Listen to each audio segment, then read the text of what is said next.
वर्तमानपत्र वाचलंच असेल.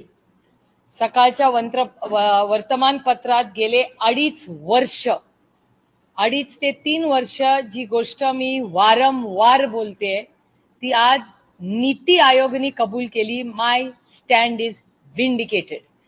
2.5 ते 3 वर्ष सातत्याने FRBM act, fiscal deficit management ज्याला म्हणतात. आता तुम्ही म्हणाल फिस्कल डेफिसिट मॅनेजमेंट म्हणजे काय? जेव्हा घरात 500 रुपये येतात, आपण त्यातले 450 खर्च करतो, 50 रुपये राहतात. ती जी गॅप आहे, येणारे पैसे खर्च होणारे पैसे, घरात जर 500 रुपये आले आणि 750 रुपये खर्च केले तर मधलं जे डेफिसिट असतं हे जे मॅनेज करायचं असतं, येणारा म्हणजे कमवणारे पैसे आणि खर्च करणारे पैसे ह्याच्यातली जी गॅप असते त्या मॅनेजमेंटला फिस्कल डेफिसिट मॅनेजमेंट म्हणतात. आणि कैलासवासी या देशाचे प्रधानमंत्री अटल बिहारी वाजपेयी साहेबांनी फिस्कल मॅनेजमेंट या नावाचा एक ऍक्ट काढला, म्हणजे देशातही चुकीच्या पद्धतीने निधी खर्च होणार नाही आणि प्रत्येक राज्यांवर काहीतरी अंकुश राहावा खर्च करायला आणि त्याला एक डिसिप्लिन यावी म्हणून अटलजींनी हा कायदा आणला. त्याच्यानंतर 10 वर्ष मनमोहन सिंग साहेबांचं सरकार होतं. त्या सरकारमध्ये सातत्याने त्या फिस्कल FRBM ऍक्टला आणखीन ताकद देण्यात आली आणि तो पूर्णपणे अटलजींच्या काळात, त्यानंतर मनमोहन सिंग साहेबांच्या काळात तो FRBM ऍक्ट हा फार गांभीर्याने सरकारने घेत आला. नंतर माननीय मोदीजींचं सरकार आलं आणि पहिले 5 वर्ष फिस्कल मॅनेजमेंट अतिशय चांगल्या पद्धतीने झालं. त्यांच्या आता त्यात नंतरच्या गेल्या 2-3 वर्षामध्ये सातत्याने मी हा प्रश्न पार्लमेंटमध्येही विचारलेला आहे की FRBM ऍक्ट मध्ये केंद्र सरकार आणि राज्यांमध्ये काय नियंत्रण आहे, याचं नातं काय आहे. कारण का त्या ऍक्ट प्रमाणे एक सर्टन लेवल नंतर कुठल्याही सरकारला पैसे खर्च करता येत नाहीत.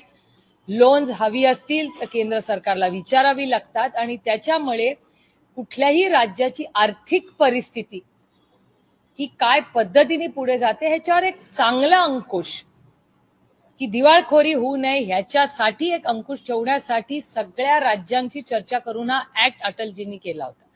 आता गेले 2.5 ते 3 वर्ष सातत्याने मी या ऍक्ट बद्दल बोलत आले आणि आजचा सरकारचा हा माझा डेटा नाही, हा नीती आयोगचा डेटा आहे जो सगळ्या वर्तमानपत्रात आज आलेला आहे. आणि त्याच्या म्हणण्याप्रमाणे आज राज्याची आर्थिक आणि सामाजिक परिस्थिती ह्याच्यात अतिशय घसरण, आर्थिक आणि सामाजिक परिस्थितीमध्ये घसरण झालेली आहे. हे माझे शब्द नाही आहेत, हे नीती आयोगाचे शब्द आहेत. फिस्कल मॅनेजमेंट ऍक्ट मध्ये आपण 3 नंबरवर होतो, ते 6व्या नंबरवर गेलेलो आहोत.